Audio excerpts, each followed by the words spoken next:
Another day. You about ready? Let's go. Alright guys, I'm back with my buddy Branch. I'm not gonna give away too much about this spot, but we're not the only ones hunting it, but luckily we saw the other dude.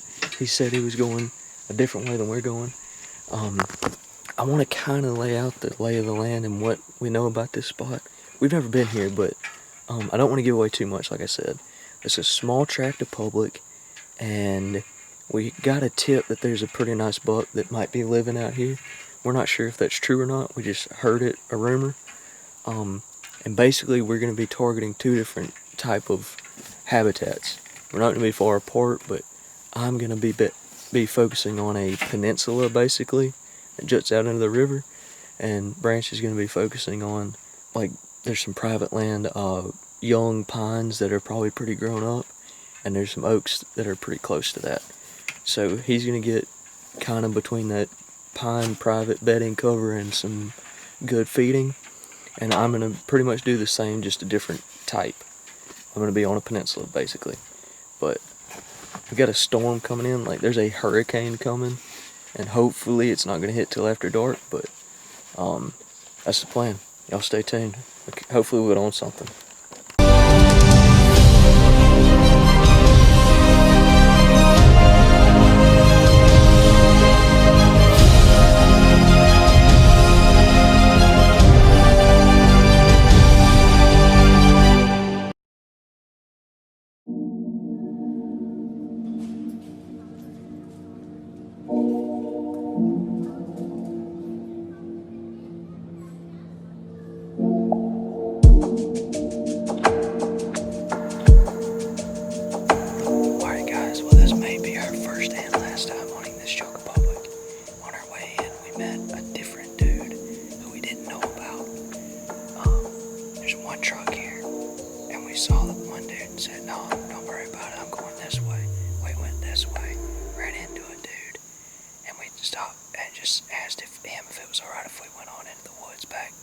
Different way, and he said, yeah, don't worry about it.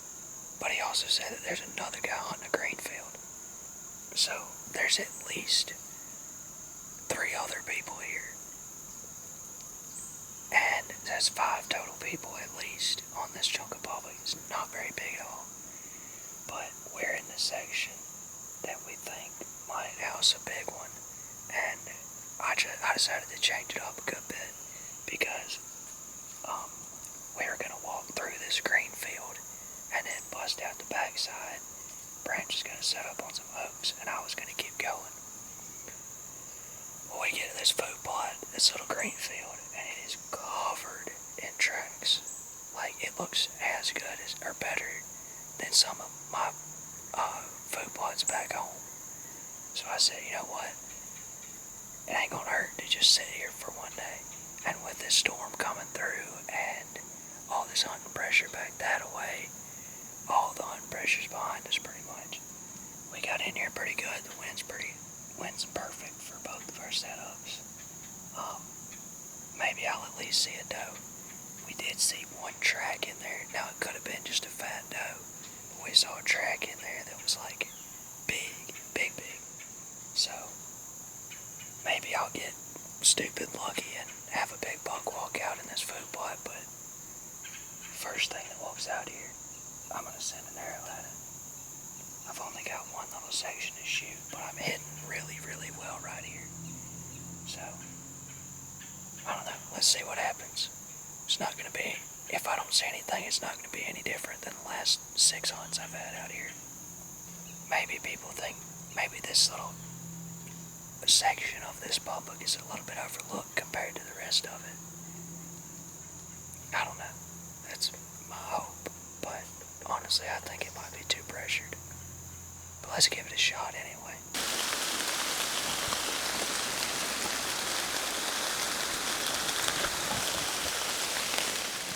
We got a little bit of spotty rain. It just rained for probably 10 minutes, lightly, and then quit. It's not raining right now, what you're hearing. It's just the water droplets falling out of the leaves, I'm pretty sure.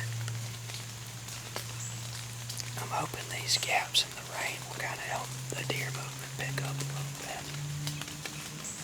only like 4:30. Well, it's already 5, but we still got plenty of time, and I don't think the actual storm weather is going to hit for another hour and a half, maybe. So that's about when dark hits, so by the time we'll be getting out of here is when that rain's really supposed to hit, I'm pretty sure. But I've always heard those gaps between little pop-up showers will really bring out the deer. Hopefully if deer are anything like turkeys, they'll want to get out in the fields. I know turkeys, when they get wet, and there's a minute they're dry, they like to get out in the field and kind of flap their wings and dry off, so maybe deer the same way. And they'll get out in these openings and stuff. Kind of try to dry off. They can see everything around them when they can't hear as good. So, this could be a good thing.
Just got it done. I'm like, oh, ain't no way that deer went too far.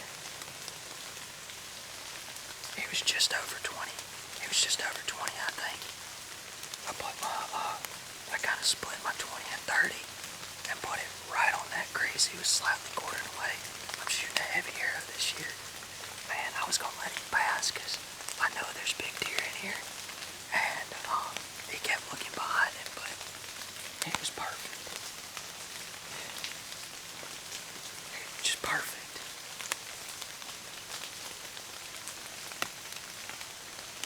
don't think he went far because that shot felt and sounded perfect. I'm gonna review the footage here in a second. Jeez, hopefully that's the smallest buck ever on 25i.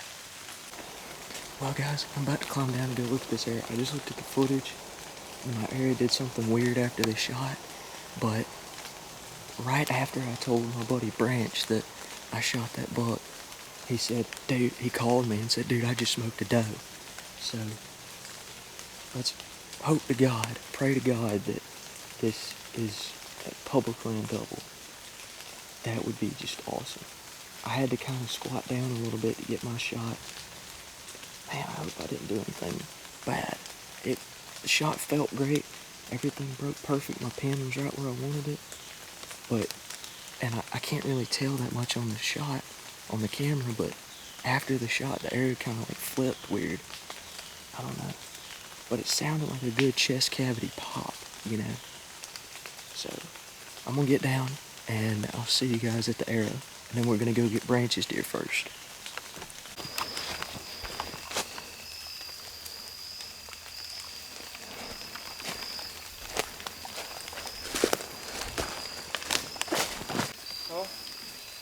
Heck yeah, Branch got him a doe.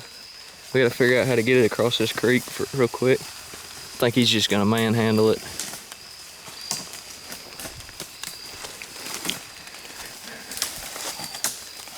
Right here in the shoulder. Just gonna take a look. Yep, there's the entry. Dude, that's a good shot. Was it quartering? Yeah, a little bit. Quartering a little bit. A little bit. But I think that, I'm hoping that's where my exit is, because I put it right behind the shoulder and he was quartering away just a bit. yeah. But She's quartering too. yeah. But Shot yeah. through a window about that big. Yep. That was it. That's all I had. I seen that window as she was going up to it, and I was like, I texted you. Yeah. And I drew back and drew back for about a minute. She finally got in that opener. I stopped her. Here she is. Heck yeah. And I had texted you like, oh, you texted me maybe 15 minutes beforehand, said that you shot yours, and well, no, it was like seconds. It felt like. It was like 15 minutes. Well, what I know is I texted you and said this rain is slacking off right at prime time. And then I put my phone in my pocket, looked up, and that deer's in the middle of the plot. Yeah. Because you text me that, and I'm like, yeah, and then all of a sudden I hear zzz, zzz, and I was like, did he just shoot one? And then he said, one's in the pot. Smoking.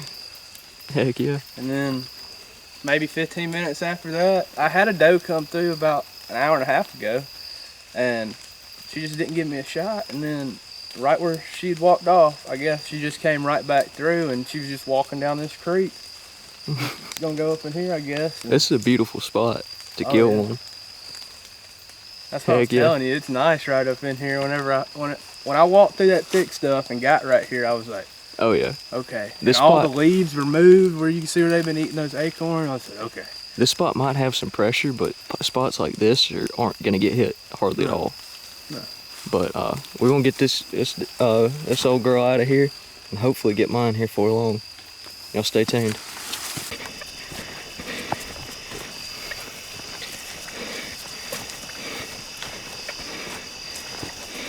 All right, guys. Well, we got Branch's deer back to his place. We reviewed the footage.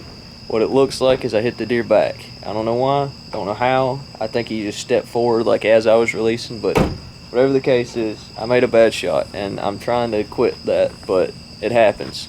So it's supposed to storm tonight, but we didn't bump that deer, so we're gonna give it, tonight, and go back in the morning, rain or shine, and just pretty much walk in the direction that deer walked and hope we can come across him. So that's the plan, at least. We're about to get this deer clean. Y'all stay tuned for in the morning. Well guys, I kind of wanted to take a step back and just finish this video out when I was editing it. So I want to start off by talking about what happened that night. So obviously we went back to Branch's house, we cleaned his deer, we looked at the footage, and it just looked like, that night it looked like it just hit back for whatever reason. So I said, well, okay, I'm just going to take that as it is. It hit back. I don't know what happened. It looked like the deer was taking a step forward as I was like releasing. Like I was anchored perfect, and when I released, after I anchored in, my mind was still on that anchor point, and he stepped forward faster than my mind could comprehend. In that moment, I was all jacked up. I was excited. I had the adrenaline and all that stuff going, and my brain didn't comprehend that deer took a step forward before I could release, or before I could correct it before the release, I guess is what I'm trying to say. What happened later that night was it stormed, so I knew there wasn't going to be a blood trail, but I knew the best option was just to wait it out, go back the next morning, and hopefully stumble upon the deer. I mean, I know I just listened to a podcast with Shane Simpson, and he talked all about, if you don't know who that is, he's a really good hunter. He's got a YouTube channel, and he does a lot of tracking. Like he's got a dog who blood trails deer.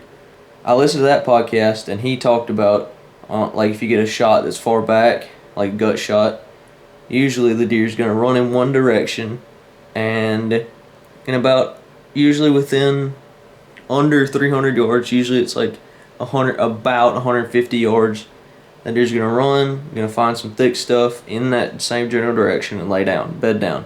And usually they don't get up, especially if you don't bump them. So knowing that, and knowing that I didn't know where the shot was, and I wanted to review the footage because we didn't find blood right off the bat, my arrow was clean, just everything was like, okay, I don't know what happened. We backed out, we stayed quiet, we didn't go into the woods, we just dragged the deer out real quiet as we could. Yeah, so the next morning, I woke up before class, and I went out there, and I basically found the thickest stuff I could find. Well, I really grid searched this section of woods. There's about 100-yard gap between the food plot and where it starts getting like really thick in the direction that deer ran. And I basically just zigzagged all through that 100-yard stretch in the direction that he ran. And then I went into the thick stuff, and I basically blocked off like, I want to say it was probably a 300-yard wide by like 100-yard deep section. And I just trudged and beat the brush down in this really thick stuff, just zigzagging all through it, grid searching, looking for that deer. And I didn't come across anything. So knowing that, like, what typically happens on that kind of bad shot, and I've experienced that, you know, they'll run 150 yards roughly and then just lay down, and then you go back later, and sometimes you don't give it enough time and they're still alive. Sometimes you give it plenty of time and they die in the woods in their bed. Sometimes you can bump them. I've had that happen. But either way, I figured that was the best course of action, and after doing all that searching and not finding anything, I started having this feeling like there's a very, very good chance that deer's still alive or just not findable. So before I edited this video, I pulled out that shot clip, and I'm going to play it slow-mo while I'm talking about this and put a dot where the arrow goes, because as I mentioned, my mind didn't comprehend that deer was taking a step.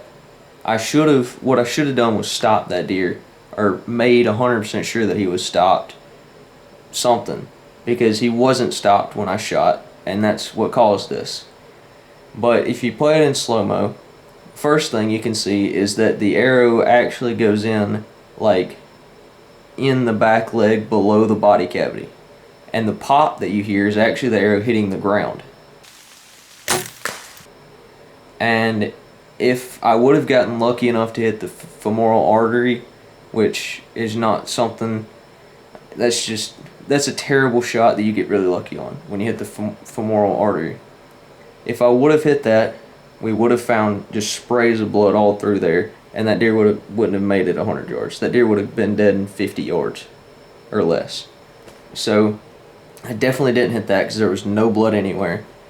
And I mean, we looked in the food plot for blood, but when we didn't see anything, we decided to back out. So, but I'm going to play this shot in slow-mo, and put a dot where that arrow hits, just because I want you guys to see just how important it is to stop a deer. Because that, if I would have stopped that deer, where that arrow hits would have been absolutely perfect.